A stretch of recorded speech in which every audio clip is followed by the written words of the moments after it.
সেদিন ছিল শুক্রবার, আকাশে প্রচণ্ড রোদ ছিল, গরম ছিল, তার মধ্যে এত সুন্দর প্রকৃতি আর এত সুন্দর প্রকৃতির মাঝখানে সুন্দর একটা মসজিদ ছিল, যেই মসজিদে আমার স্বামী, আমার ছেলে, আমার ভাসুরের ছেলে নামাজ পড়তে যাবে।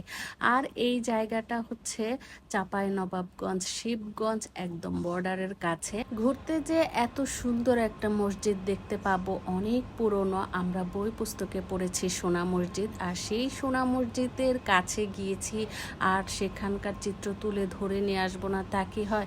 আসসালামু আলাইকুম, আশা করি সবাই ভালো আছেন। আলহামদুলিল্লাহ, আমিও আপনাদের দোয়ায় ভালো আছি। আলহামদুলিল্লাহ, সোনা মসজিদ দেখতে পেরেছি এবং সেই দিন ছিল শুক্রবার, আমার স্বামী নামাজ পড়তে পেরেছে, এর চেয়ে বড় আর কি আছে।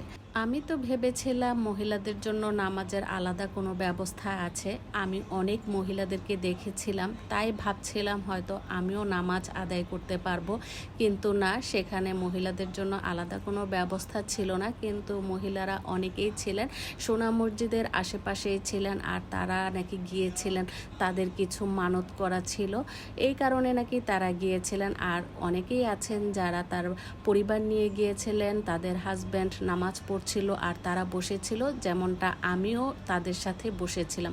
তো যাই হোক, এই যে আশেপাশের চিত্র, মসজিদের পাশেই ছিল বড় একটা আম বাগান, যেখানে মহিলারা সবাই বসেছিলেন, আমিও তাদের সাথে বসাছিলাম। আমার স্বামী যাবে অজু করতে আর আমি সেই বাগানে যাব, সে কারণে আমি এই যে মসজিদের পাশ দিয়ে যখন যাচ্ছিলাম, এত ভালো লাগা কাজ করছিল আর মনে মনে আফসোস করতে লাগলাম যে এখানে মহিলাদের আলাদা কোনো ব্যবস্থা করা থাকলে মসজিদের ভিতরে যে নামাজটা আদায় করা যেত। এই যে সোনা মসজিদ এত কাছ থেকে দেখব, এত শান্তি লাগছিল কি বলবো। আমি তো কল্পনাও করতে পারি নাই, আমি কখনো ভাবতেই পারি নাই যে আমি কখনো যে জিনিসটা বই পুস্তকে পড়েছি সেটা যে আমি নিজ চোখে দেখতে পারবো।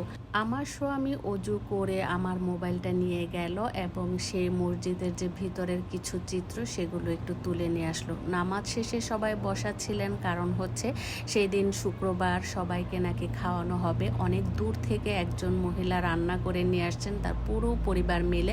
যাই হোক, আমার স্বামী নামাজ শেষ করে সাথে সাথেই চলে আসছে, কারণ আমাদেরকে আরও এক জায়গায় যেতে হবে। যাই হোক, যারা দূর দূরান্ত থেকে এসে এই সোনা মসজিদে নামাজ আদায় করেছিল, তাদের প্রত্যেকের নামাজের দোয়া যেন কবুল হয়, সে দোয়াই করি। আর এই যে আমরা চলে যাচ্ছিলাম আরও আরেকটা জায়গায়, যাওয়ার পথে একটা ব্রিজ দেখতে পেলাম, এই ব্রিজটা আমার কাছে বেশ ভালো লেগেছিল, তাই আপনাদের সাথে শেয়ার করলাম। আর এই ছিল আমার ছোট্ট একটা ব্লগ। নেক্সট ব্লগ দেখার আমন্ত্রণ জানিয়ে আজকের মতো আপনাদের কাছ থেকে বিদায় নিচ্ছি।